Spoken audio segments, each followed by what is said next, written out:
오늘 우리에게 주시는 하나님의 말씀은 사사기 16장 23절부터 31절까지 말씀입니다. 구약 성경 390쪽에 있습니다. 하나님의 말씀을 받들어 읽겠습니다. 블레셋 사람의 방백들이 이르되 우리의 신이 우리 원수 삼손을 우리 손에 넘겨 주었다 하고 다 모여 그들의 신 다곤에게 큰 제사를 드리고 즐거워하고 백성들도 삼손을 보았으므로 이르되 우리의 땅을 망쳐놓고 우리의 많은 사람을 죽인 원수를 우리의 신이 우리 손에 넘겨 주었다 하고 자기들의 신을 찬양하며 그들의 마음이 즐거울 때에 이르되 삼손을 불러다가 우리를 위하여 제주를 부리게 하자 하고 옥에서 삼손을 불러내매 삼손이 그들을 위하여 제주를 부리니라. 그들이 삼손을 두 기둥 사이에 세웠더니 삼손이 자기 손을 붙든 소년에게 이르되 나에게 이 집을 버틴 기둥을 찾아 그것을 의지하게 하라 하니라. 그 집에는 남녀가 가득하니 블레셋 모든 방백들도 거기에 있고 지붕에 있는 남녀도 3,000명 가량이라. 다 삼손이 제주 부리는 것을 보더라. 삼손이 여호와께 부르짖어 이르되 주 여호와여 구하옵나니 나를 생각하옵소서. 하나님이여 구하옵나니 이번만 나를 강하게 하사 나의 두 눈을 뺀 블레셋 사람에게 원수를 단번에 갚게 하옵소서 하고 삼손이 집을 버틴 두 기둥 가운데 하나는 왼손으로 하나는 오른손으로 껴 의지하고 삼손이 이르되 블레셋 사람과 함께 죽기를 원하노라 하고 힘을 다하여 몸을 굽히매 그 집이 곧 무너져 그 안에 있는 모든 방백들과 온 백성에게 덮이니 삼손이 죽을 때 죽인 자가 살았을 때 죽인 자보다 더욱 많았더라. 그의 형제와 아버지의 온 집이 다 내려가서 그의 시체를 가지고 올라가서 서라와 에스다올 사이 그의 아버지 마노아의 장지에 장사하니라. 삼손이 이스라엘의 사사로 20년 동안 지냈더라. 아멘. 삼손 얘기를 모르는 사람은 없죠. 그래서 우스갯소리로 삼손은 손이 세 개다 그렇게 하지만 사실은 손의 문제가 아니죠. 이름은 태양입니다. 태양의 사람. 근데 그 태양의 사람이 어떻게 어둠에 삼킨 바 되었나, 어떻게 그 비극적인 삶의 종말을 맞이하게 됐나. 오늘 그 마지막 부분을 우리가 보는 거죠. 피날레 부분입니다. 누구나 다 한 번 온 인생을 다시 돌이킬 수는 없어요. 아무리 왕후장상이라 할지라도, 뛰어난 현철이라 할지라도 그렇게 할 수는 없어요. 한 번 왔으면 그대로 가는 거예요. 돌아볼 수는 있겠지만 돌아서서 그 자리로, 그 위치로 다시 갈 수는 없습니다. 그런데 이 삼손은 그런 의미에서 보면 우리에게 반면 교사를 제공하고 있는 그러한 스승이에요. 반면 교사 무슨 뜻입니까? 거꾸로 선생이죠. 거꾸로 선생. 그 사람이 하는 것 거꾸로 하면 되는 거예요. 정면 교사. 그분이 하는 대로 따라가면 돼요. 그런데 삼손은 안타깝게도 반면 교사. 그죠? 똑같은 인생 살았는데 저 사람처럼 살면 안 돼. 반면 교사. 저렇게 살아야 돼. 저 장로님처럼, 저 권사님처럼 살아야 돼. 정면 교사. 그죠? 오늘 우리는 그 반면 교사로서 삼손을 보게 된 것입니다. 오늘 이 본문 속에 세 가지 장면을 우리는 눈여겨보아야 됩니다. 왜 그러냐면 이 장면이 떨어져 있는 것처럼 보이지만 다 연결되어 있기 때문에. 근원도 다 똑같고요. 문제의 출처도 다 똑같아요. 맨 먼저 첫 번째, 그는 지금 감옥에서는 물레를 돌리고 물레 방아 도는 거 있죠. 그 짐승이 해야 될 거를 삼손이 돌리고 있어요. 그리고 3,000명이나 되는 수많은 사람들이 앉아있는 원형 경기장에 그가 등장해서 지금은 재주를 피우고 있습니다. 서커스 원숭이입니까? 그런데 그런 서커스의 개 취급을 당하면서 갖은 모욕과 수치를 다 당하고 있어요. 마지막 치고는 너무 부끄럽잖아요. 참 어떻게 인생을 살다가 이렇게 됐나. 그렇죠? 그러니까 여러분, 이런 장면들을 이렇게 눈여겨보다 보면 참 정말 끝이 좋아야 되겠다. 마지막이 좋아야 되겠다. 이런 생각을 하지 않을 수가 없는 겁니다. 두 번째 장면은 그가 기도하는 장면이에요. 뭐라고 기도합니까? 하나님, 내 눈을 뽑은 저 블레셋 원수들에게 보복하게 해주십시오 하는 그런 기도를 드립니다. 언제 기도하죠? 죽음을 앞두고. 진작에 했으면 얼마나 좋았을까요? 죽을 때 돼서 이제 기도하는 거예요. 꼭 그랬습니다. 나귀 턱뼈로 블레셋 사람들을 쳐 죽인 다음에 목이 말라서 죽게 됐을 때 그때 한번 기도했던 삼손이었어요. 이제 정말 죽음을 앞두고 기도하고 있는 삼손의 모습을 보면서 정말 안타깝다. 늦어도 이렇게 늦을 수 있을까? 그가 만약에 이런 비상시가 아니라 일상 속에서 기도했더라면 얼마나 더 좋았을까? 그러나 다시 돌아갈 수는 없어요. 그게 그에게는 냉정한 현실이에요.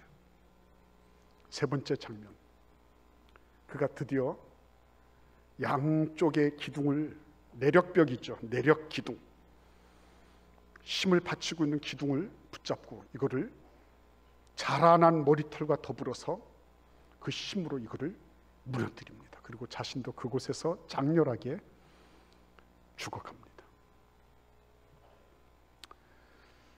그런데 놀랍게도 그 형제들과 그 아버지의 주변 친척들이 그의 시체를 수습을 해서 마침내는 그의 아버지 묘지 역 곁에 그를 묻어주는 거예요. 삼손은 늘 혼자였어요. 희한하죠? 늘 혼자였습니다. 주변에 사람이 없어요. 너무 힘이 세고 출중해서 그랬을까요? 주변에 사람들이 없습니다. 영적으로 그를 붙잡아 줄 사람이 없었어요. 그리고 그를 붙잡아 줄 수 있는 거의 유일한 인물, 그 부모님, 자기 부친이신 마노아와 그 어머니, 살아 생전에 제대로 살겁게 못했습니다. 삼손이 움직이는 데 있어서 그 동선에서 그 아버지, 엄마가 나타나는 경우는 거의 없습니다. 그런데 그는 죽어서야 아버지하고 함께하는 모습을 보여주고 있습니다. 살아 생전에 함께했으면 얼마나 더 좋았을까요? 근데 그렇지를 못했습니다. 가까이 하기에는 너무 멀었을까요? 너무 거북스러웠을까요? 함께 할 수가 없었습니다. 자, 오늘 이런 장면들을 같이 묶어보자는 것입니다. 이 세 가지 장면 속에 나타나는 게 뭘까요, 여러분? 한 10여 년 전에 호주의, 오스트레일리아의 말기암 병동의 간호사로 일했던 한 분이 운명하기 전에 환자들이 아주 그 경이로울 정도로 맑은 정신을 갖는 때가 있답니다. 근데 그때마다 그들이 말하는 그 마지막 순간들을 꼼꼼하게 기록해서 책을 펴냈어요. 근데 그 책에는 뭐라고 돼 있냐면, 그런 그 임종이 가까워서 맑은 정신을 가진 분들이 토로하는 후회하는 후회가 거의 비슷할 정도였다. 놀랍게도 후회하는 것들이 거의 그 카테고리가 비슷했다. 범주가 비슷했다는 거예요. 그 남자 환자의 경우에는 무슨 얘기를 하냐면, 내가 좀 덜 일했었으면 좋았을 걸 한다는 거예요. 덜 일했으면 좋았겠다. 내가 조금 너무 일을 많이, 너무 일에 매달려 있다 보니 가족도 없고 주변에 친구도 없고 무엇도 없고 다 없는 거예요. 근데 덜커덩 병은 걸렸네요. 다시 돌아가면 그렇게 안 하려고, 안 하고 싶지만 다시 돌아갈 수는 없는 거예요. 진하게 후회하는 거죠. 진하게 후회하는 겁니다.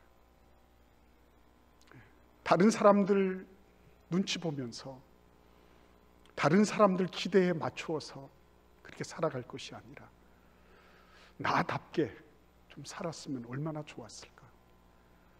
근데 다른 사람들의 기준에 맞추어서 그들대로 살아가려고 하다 보니 정작 자신의 삶은 없는 거예요. 후회하는 거예요.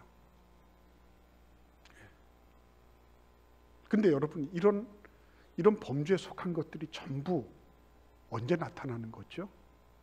좀 일상이에요, 여러분. 특별할 때 그때 잘못해서 내가 문제가 생겼다가 아니라 일상 속에서 그런 문제를 잉태하고 그걸 키워왔던 거예요. 일상이 다 꽃봉오리인데, 어떤 시인의 말처럼 매일 매 순간이 다 꽃을 피울 수 있는 꽃봉오리들인데 그거 못 알아본 거죠. 일상을 쉽게 포기하다 보니 마침내는 비상할 때, 특별할 때 할 게 없는 거예요. 손을 쓸 수가 없는 거예요. 왜? 일상에 집중해서 그때 그 순간을 아름답게 피워내고자 하는 그런 영적, 정신적, 정서적 노력이 없었기 때문에 비상할 때는 쓸 것이 없는 거예요. 끄집어 와서 그것을 감당해낼 수 있는 힘이 없는 겁니다. 왜?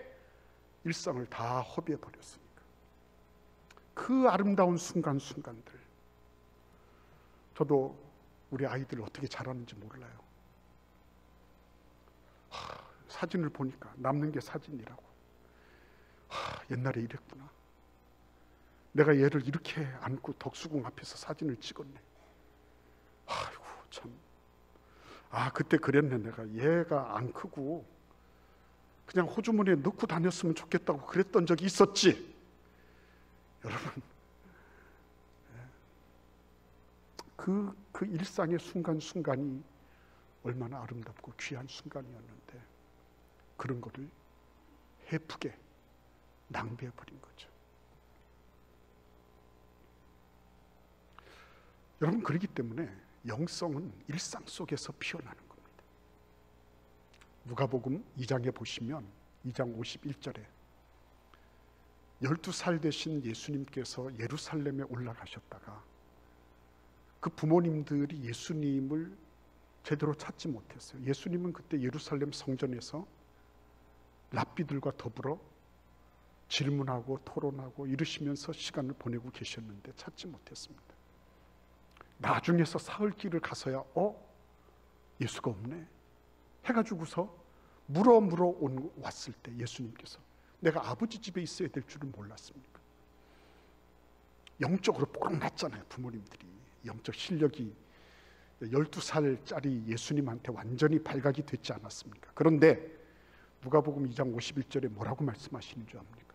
예수님께서 고향에 가셔서 그 부모를 순종하며 섬겼다 그랬습니다. 와, 우리 부모님은 꼰대야. 꼰대. 말이 안 통해. 영적으로 내가 예루살렘 가서 그 유명한 랍비들과 서로 주거니 받거니 토론을 할 때도 그때 우리 부모님들은 영적으로 완전히 뭐가 어떻게 됐는지 나를 찾지도 못했어. 이렇게 비아냥거린 예수님이 아니셨습니다. 부모님의 단점, 약점 그걸 고스란히 안고서도 예수님은 그 이후로 18년을 부모님을 순종하며 섬기셨어요. 예수님은 일상을 꽃봉오리로 삼으신 거예요. 예수님은 일상 속에서 좀 모자란 부모, 덜 떨어진 부모님이라고 생각할 수 있었겠지만, 그럼에도 불구하고 예수님은 그런 모든 것들을 다 철폐하시고 순종하며 부모님을 섬기셨어요. 그래서 일상은 영성의 꽃입니다. 예배 시간에 잘 드린다고요? 맞아요. 좋은 일입니다. 그러나 더 중요한 것, 일상이 예배되는 것, 일상 속에서 내가 우리 하나님과의 관계성 속에 나타난 꽃을 피울 줄 아는 것, 이거는 가장 중요한 영성의 꽃이에요.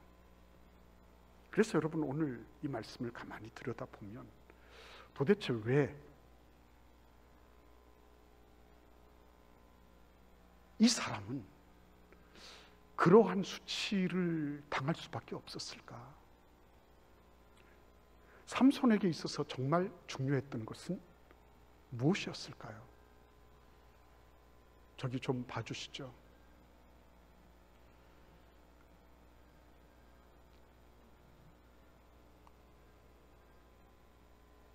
우리 어르신들은 이게 휴대폰 조작하고 하는 게 좀 힘드세요. 그래서 이해를 하셔야 됩니다. 그래서 이게 손도 이렇게 곱고요. 다 이러시기 때문에 뻔히 알고서도 힘듭니다. 그래도 옆에서 잘 이렇게 도와주셔서 감사합니다. 그랬죠. 삼손은 자기 자신이 구별된 존재라는 것을 부모님으로부터 들었을 것입니다. 부정한 것 만지지 마라. 포도주와 독주 마시지 마라. 머리에 삭도를 대지 마라. 이발기구 대서 머리 빡빡 깎지 마라. 그랬어요. 근데 어느 날 소래 골짜기로 내려가다가 사자 한 마리를 만났습니다.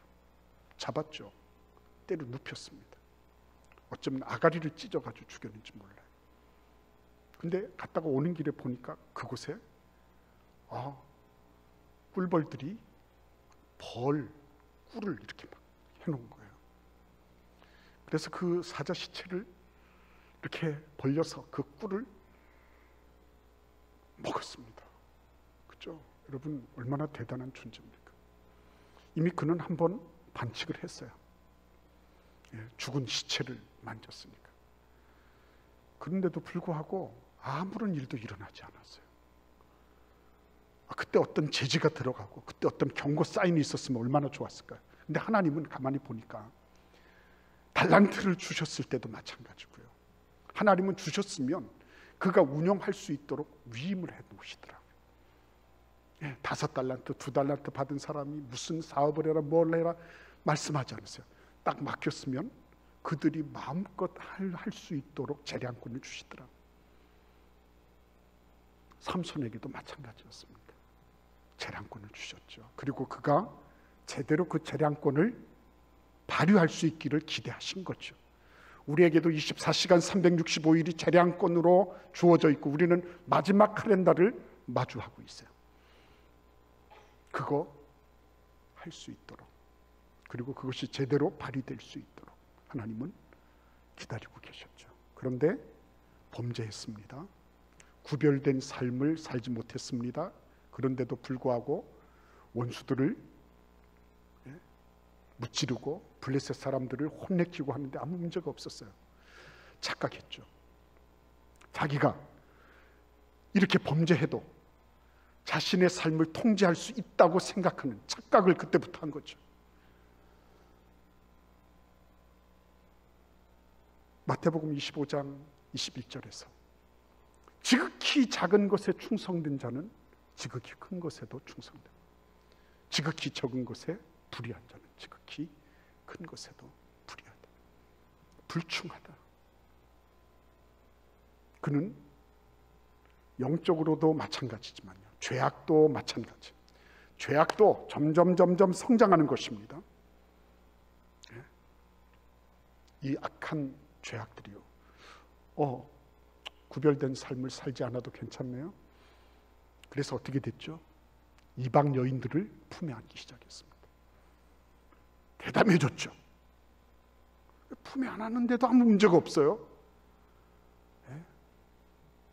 그래서 이 여자 저 여자 품으로 계속 돌아다니면서 쾌락을 탐닉하기 시작했죠. 그 착각, 내가 범죄해도, 마음으로 행동으로 내가 범죄해도 그냥 하나님은 내버려 두시더라. 하나님은 거기에 대해서 별로 관심이 없으신 것 같다. 내가 내 마음대로 내 삶을 통제할 수 있는 그런 능력이 나한테 있다, 이런 착각을 한 것입니다. 그래서 로마서 2장 4절에 이렇게 말씀하십니다. 혹 내가 하나님의 인자하심이 너를 인도하여 회개하게 하심을 알지 못하여 그의 인자하심과 용납하심과 길이 참으심이 풍성함을 멸시하느냐. 회개할 것을 기대하시며 하나님이 참고 계시는데 그거를 멸시하는 거예요. 이래도 저래도 마음대로 해도 괜찮거든요. 그래, 그렇게 가자 하는 거예요. 하나님께서 다 모으시죠. 참고 또 참으시다가 다 모으셔서 한꺼번에 정리하시죠. 여러분, 어떻게 하면 좋죠? 그래서 정말 우리가 이 삼손을 보면서 느끼는 것, 잠언 3장 5절에서 6절 말씀, 너는 마음을 다하여 여호와를 신뢰하고 내 명철을 의지하지 말라. 너는 범사에 그를 인정하라. 그리하면 내 길을 지도하시리라. 마음을 다하여, 이 말씀 왜 했을까요? 적당하게 해서는 넘어가기 십상이라는 겁니다. 적당하게 해서는 감당 안 된다는 것입니다. 마음을 다하여 여호와를 의뢰하고 내 명철을 의지하지 마라. 저에게도 너무 하나님, 내가 이것저것 수많은 것들이 있다 할지라도 마음을 다하여 하나님을 의지하고 있느냐. 안 그러면 제 꾀에 넘어가는 거죠. 내 명철을 의지하지 말라. 결국은 그 자기 꾀에 넘어가는 거죠. 삼손이 그랬죠. 하나님 앞에 사탄은 100% 요구하지 않아요. 1%의 구멍, 1%의 균열, 그걸 요구합니다. 거기에 비해서 하나님은 전부 다를 요구하세요. 100%를 요구하십니다. 사탄은 1%만 가지고 있어도 1%를 2%로, 2%를 4%로 막 확장시켜 나가는 죄악의 달콤한 그 치명적인 그런 단맛을 인간에게 중독시킬 수 있는 능력이 있는 것입니다. 그래서 너는 마음을 다하여 여호와를 의뢰하고 내 명철을 의지하지 말라.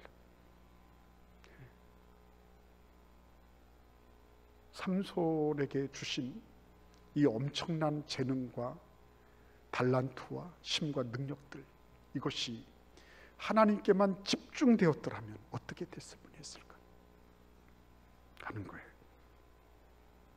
그의 평소의 삶 속에 마음을 다하여 하나님을 바라보는 그런 훈련을 했더라면 그의 생이 이렇게 참 보기에 너무 안타깝고 민망산, 마지막이 안 좋아도 이렇게 안 좋을 수 없는 이런 참극과 같은 이런 생을 마감해야 됐을까? 어떻게 그런 일이 있을 수 있었을까? 반문하지 않을 수 없는 거죠. 마음을 다하여 여호와를 의뢰하고 내 명철을 의지하지 말라. 그러니까 여러분, 그 부자와 나사로의 얘기를 예수께서 하시잖아요. 근데 부자가 그러지 않습니까? 자기가 이제 더 이상 돌이킬 수 없는 걸 알고, 아브라함이요, 내 형제 5이 있는데 여기에서 그쪽으로 사람들을 좀 보내서 성경에 나와 있는 얘기가 진짜라고 하는 거 좀 가르쳐 주세요. 그랬더니 아브라함이 뭐라 그럽니까? 이런 지하에 모세와 선지자들이 있다. 만약에 모세와 선지자로부터 듣지 않으면 죽었다 깨어나는 사람이 있어도 절대 안 듭니다. 일상이 중요한 거예요, 여러분. 일상 속에서 내가 가지고 있는 말씀에 대한 태도와 자세, 말씀에 대하여 내가 가지고 있는 말씀의 비중이 얼마나 크냐, 거기에서부터 결정되는 거예요. 말씀이 나한테 계속 의식이 되고 있습니까? 그때마다 말씀이 생각나고 있습니까? 하나님께서 우리에게 말씀을 주신 이유가 거기 있잖아요. 우리는 늘 연약하지만 하나님이 말씀으로 나를 붙잡으시는 거예요. 이번에 우리 교역자 수련회 가서 한밭제일교회 원로 목사님이신 이용한 목사님을 뵀어요. 정말 아름다운 말씀들, 귀한 말씀들을 들려주셨어요. 본인이 그러시더라고요. 자기는 언제든지 쓸 수 있는, 당신의 신앙 자유를 저해하는 어떤 일이 있을 때 언제든지 쓸 수 있는 300구절이 있다 그랬어요. 300구절이. 언제든지 문제가 있다 그랬을 때 말씀으로 싸워 이길 수 있는 요절 300구절을 암송하고 계신 거예요. 그거 딱 잡고, 그래서 저도 적용하게 됐어요. 일상의 삶 속에서 말씀으로 싸워 이기며 하는 그 부분, 삼손은 말씀을 우습게 알고 말씀을 경시하고 자기가 마치 말씀 위에 군림하는 것처럼 교만하기 이를 데 없었습니다. 그 결과가 이런 모습으로 나타난 것밖에 없는 거예요. 근데 거기에서 끝났으면 괜찮은데 그렇지 않잖아요. 자신도 수모를 당하고 자기 민족도 똑같이 그런 일들을 당하게 됐어요. 눈이 뽑히고, 그리고 지금은 그 블레셋 사람들 사이에서 완전히 조소와 비아냥의 그런 대상으로 전락해버리고 말았습니다. 그래서 그가 한 기도가 뭐였어요? 단말마적 비명이라 그러잖아요. 단말마적. 급소를 찔려서 죽어가는 때에 그 지르는 비명, 단말마적 비명. 그 단말마적 비명과 같은 기도를 하나님께 드립니다. 내 눈을 뽑아버린 저 원수들을 이렇게 보복하게 해주십시오였어요. 그 기도가. 근데 하나님은 참 자비로우세요. 그 기도도 들어주십니다. 너 언제부터 그렇게 기도했니? 이렇게 하지 않으시고요. 그 기도마저 들어주세요. 근데 그 기도 내용을 한번 보십시오. 이 사람이 명색이 사사 아니겠습니까? 구별된 사람 아니겠습니까? 근데 그에게 당연히 있어야 될 담론이 뭐겠습니까? 나라와 민족에 대한 것 아니겠어요? 역사의식 아니겠습니까? 없잖아요. 자기 눈 뽑아버린 블레셋 사람들, 끝까지 자기 중심적이었습니다. 자기를 벗어나지 못했어요. 자기에 대한 그것으로 꽉 차 있던 인물이었습니다. 그러니까 여러분, 얼마나 안타까웠겠어요. 그 주변의 사람들이 그를 보는 눈들이 얼마나 안타깝고, 정말 저거 아닌데 싶었겠어요. 자기 쾌락 추구했죠. 자기 심자랑하고 다녔죠. 마지막 죽을 때는 자기한테 해코지한 블레셋 사람들을 원수 갚겠다고 그렇게 기도하죠. 도대체 뭐가 있는 겁니까? 그러니까 여러분, 나라나 뭐 누구나 이렇게 다 내려앉고 망할 때 보면요, 전부 자기만. 대의가 없어요. 대의가. 그렇죠? 대의가 없습니다. 우리 교회가 왜 11,100을 이루는 복의 근원되는 교회가 되자고 합니다. 목사님, 우리도 먹고 살아야 되는데 다 바깥에다 퍼주면 어떻게 합니까? 예수께서 그렇게 사셨잖아요. 여러분이 대의가 없는데 이 자리에 어떻게 나와 계십니까? 대의가 없는데 어떻게 내가 대전 제1교회 성도라고 유튜브를 틀어놓고 이렇게 하겠어요? 불가능한 거잖아요. 이거 한다고 해서 돈을 줍니까? 명예가 생겨납니까? 뭘 합니까? 그러나 우리는 이것이 하나님께서 우리에게 주신 사명이고, 이 길을 걷는 것이 예수 그리스도를 쫓는 길이고, 이 길이야말로 우리의 생애 속에 가장 보람있고 의미 있는 일이다, 이거 확신하기 때문에 이 대의를 가지고서, 그리고서 우리는 하나님 앞에 헌금 드리고, 내가 먼저 그의 나라와 의를 구해야지, 그래서 나 쓸 것 안 쓰고 하나님 앞에 드리고 최선을 다해서 노력하잖아요. 여러분, 내가 그리스도와 함께 십자가에 못 박혔나니, 우리 사도 바울의 고백을 잘 알고 있어요. 갈라디아서 2장 10절에서. 근데 그렇게 한 이유가 어디에 있어요? 나를 사랑하사 나를 위하여 자기 몸을 버리신 하나님의 아들을 믿는 믿음 때문이다. 그 대의 있죠. 그 대의. 손해보고 불이익을 당하고, 내가 예수 믿는 것 때문에 이런저런 꼴을 다 당해요. 그렇죠? 근데 그런 일을 당하면서도 우리가 그 길을 걷는 이유가 어디 있어요? 그게 대의이기 때문에, 영원한 진리이기 때문에. 그러니까 솔로몬이 삼손이 어리석었던 까닭은, 그는 단기적 쾌락으로 장기적 대의를 잃어버린 사람, 짧은 순간의 쾌락을 위해서 영원한 하나님 나라의 대의를 잃어버린 사람, 그렇죠? 어떤 것을 여러분들은 택하시겠습니까?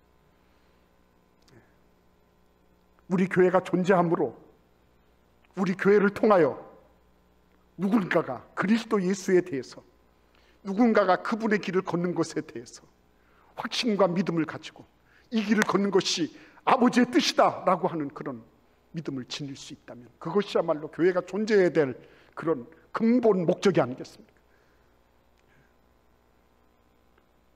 우리를 통해서 누군가가 예수 그리스도를 믿는 믿음으로 들어오고, 그 믿음에서 점점 자라가고 있는 그런 일들이 벌어지고 있다면, 우리의 가정에서 부모님들이 우리의 사랑하는 자녀들을 그리스도의 제자로 삼고, 제자로 삼기 위하여 믿음의 본을 보이고, 저는 지금도 우리 부모님들이 저를 보라고, 우리 형제들 보라고 그러셨는지 모르겠어요. 그러나 항상 봉급날이 되면 아버님 그 얇은 봉투 가지고 오셔서, 이거는 11조, 이거는 감사헌금, 이거는 뭐 이렇게 해서 먼저 딱 떼놓고, 그 다음에 저한테 심부름 시키셨어요. 싸전에 가서 지난 한 달 먹었던 거 빚 갚는 거, 그리고 또 한 달 쌀을 그렇게 빌려서 먹었어요. 근데 그거 하기 전에 그 순서 딱딱 가르쳐 주셨어요.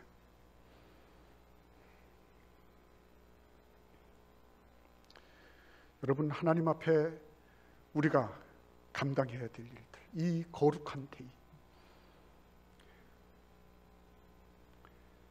이걸 위해서 우리는 사는 거야. 우리는 비록 힘들고 어렵고 쪼들린다 할지라도 거룩한 하나님의 대의를 위해서 살아가는 거야. 그게 인생의 목적이야. 그래야 되는 거야.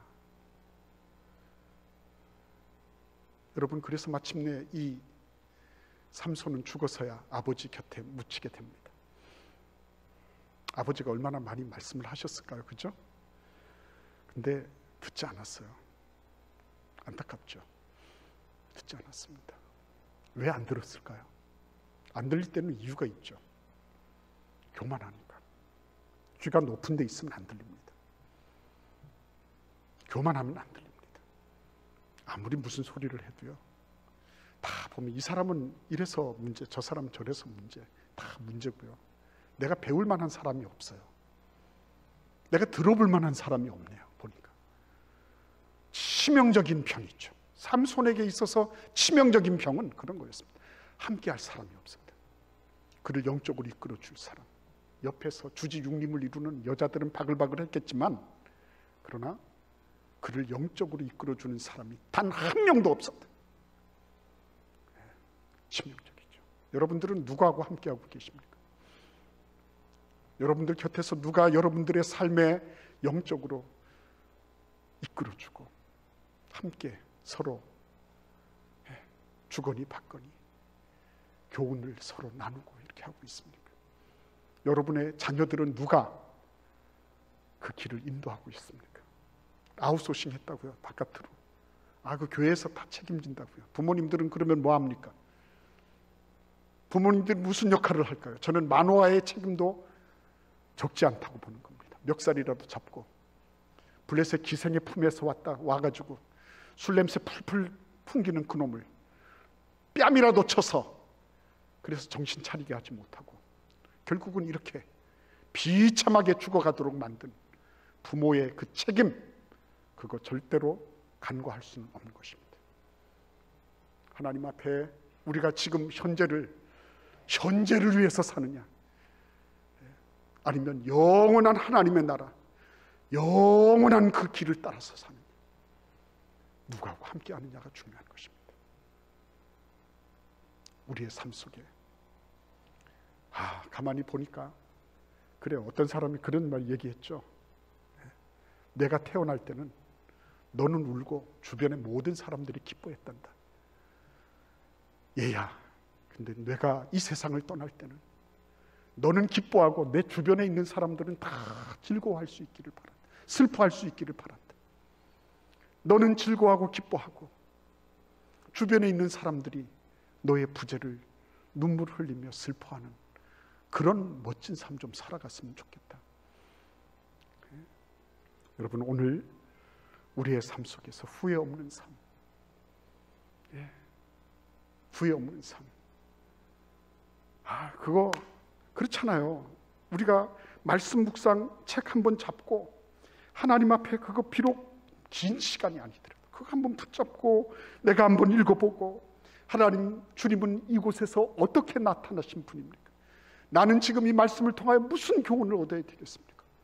그거 한 번씩 물어보는 거. 그게 점점 습관화되는 거. 그 복된 것 아닙니까, 여러분? 내가 기도하는 삶이 어느 날 급할 때 기도하는 것으로 끝나는 게 아니라 내 생애 속에서 그 기도의 삶이 계속 꾸준하게 예수님처럼 습관화되는 거룩한 습관으로 나에게 익을 때까지 꾸준하게 드려지는 거, 얼마나 멋진 일입니까? 그렇죠? 우리 하나님께서 믿음이 없이는 기쁘시게 못하나니 하나님께 나아가는 자는 반드시 그가 계신 거고, 또한 그가 자기를 찾는 자들에게 상 주시는 이심을 믿어야 할지니라. 히브리서 11장 6절에서 저는 제 기도가 퍽퍽하고 힘들 때마다 이 말씀을 떠올리고 이 말씀을 주장하고 암송하면서 기도합니다. 하나님, 부족하더라도 주님을 찾는 자들에게 상 주신다고 하셨죠. 주님, 나 하나님 상 받기를 바라요. 그래서 여러분, 함께하는 이들이 중요한 것입니다. 여러분 주변을 살펴보십시오. 나하고 함께하는 그에게 내가 영적인 자양분을 함께 공유하고 있는지 보십시오. 그를 육적으로만이 아니라 자연인으로서가 아니라 영적인 존재로서 그를 대하고 있는지. 그래서 이 모든 것들이 다 아름다운 꽃송이들, 아름다운 꽃봉오리들, 그렇죠? 오늘 우리의 삶 속에서 이렇게 그 사람은 후회했지만 나는 이제는 후회하는 삶 살지 않겠다 라고 결연하게 다짐하고 그 다짐을 삶 속에 실행해내는 그런 은혜와 축복이 있기를 기원합니다. 아버지, 감사합니다. 후회하지 않는 삶, 주님의 보좌 앞으로 막 뛰쳐나가는 그런 힘찬 우리의 이 세상에서의 마지막이 되도록 저희들을 축복하여 주옵소서. 예수님의 이름으로 기도하옵나이다. 아멘.